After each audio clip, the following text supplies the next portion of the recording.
Posle otkazivanja seniorskog prvenstva Vojvodine zbog nedovoljnog broja prijavljenih takmičara, kredibilitet atletskog sporta u Vojvodini opravdali su učesnici u mlađim kategorijama.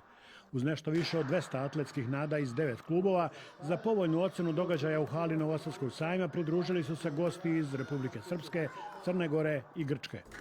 Najvredniji rezultat postigao je bronzani sa evropskog prvenstva Nikola Mujanović, jedini preko 2 metra u skoku uvis, 2.05, dok je u ženskoj konkurenciji Lidija Todorović u skoku udalj letela do zavidnih 5,73 metara daljine. Oboje su članovi Novosadske Vojvodine.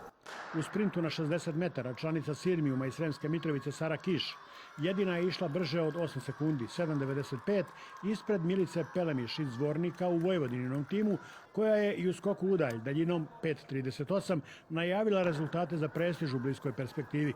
Nađa Zorić je skokom 5,61 upotpunila utisak o zavidnoj konkurenciji među daljašicama u Vojvodini. Dvostruka pobjeda pionirki klisanskog borca Andrijane Jurešić i Mine Mijatović u sprintu na 60 metara svedoči o nivou kvaliteta treninga i organizacije u jednom od najmlađih atletskih kolektiva u Srbiji. Van konkurencije u bacanju kugle učestvovao je i srpski rekorder u višeboju Mihail Dudaš.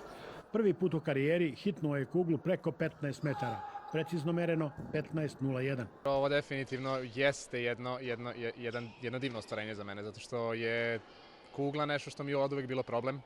Na velikim takmičenjima i na malim takmičenjima i stalno sam vodio neku borbu sa tom kuglom, ali hvala Bogu, evo sada je prešla tih magičnih, nazovimo ih 15 metara, sada je sledećih 16, šalim se, ali definitivno pokazuje da je sistem koji funkcioniše sada u mom timu zajedno sa Duškom Miličićem i sa Željkom Obradovićem dobar i da rezultati samo dolaze, nadam se, najbolji. Dodamo li ličnom rekordu u bacanju kugle i zavidan rezultat na početku sezone u skoku u vis 195 cm, dobit ćemo sasvim pouzdanu ocenu da je Dudaš na odličnom putu ka izazovima na predstojećim takmičenjima, olimpijskim igrama u Tokiju i evropskom prvenstvu u Parizu 2 nedelje kasnije.